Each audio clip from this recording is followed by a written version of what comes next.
गांव के पास एक घना जंगल था जिसके बारे में कहा जाता था कि वहां सूरज ढलने के बाद जाना खतरे से खाली नहीं।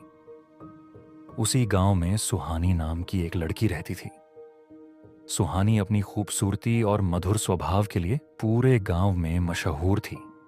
उसकी बड़ी बड़ी आंखें, रेशमी बाल और प्यारी मुस्कान हर किसी का दिल जीत लेती थीं। लेकिन किस्मत को शायद ये मंजूर नहीं था। एक दिन गांव के मेले से लौटते समय सुहानी अचानक लापता हो गई।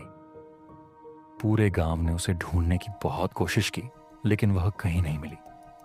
कहते हैं कि वह आखिरी बार उस जंगल के पास देखी गई। कुछ महीनों बाद उसी जंगल में अजीब घटनाएं होने लगीं। रात के समय वहां से चीखने चिल्लाने की आवाजें आती थीं। लोग कहते कि उन्होंने एक सफेद साड़ी पहने खूबसूरत लड़की को जंगल में घूमते देखा है। वह पहले तो मदद के लिए पुकारती, लेकिन जैसे ही कोई उसके पास जाता वह भयानक रूप धारण कर लेती। एक दिन गांव का एक नौजवान रवि, जिसे इन बातों पर यकीन नहीं था, अपनी बहादुरी दिखाने के लिए जंगल में गया। उसने सोचा कि वह इन अफवाहों को गलत साबित करेगा।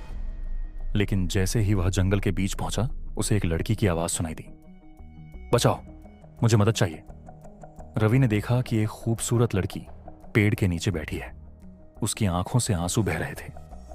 रवि ने जैसे ही उसके पास जाकर पूछा,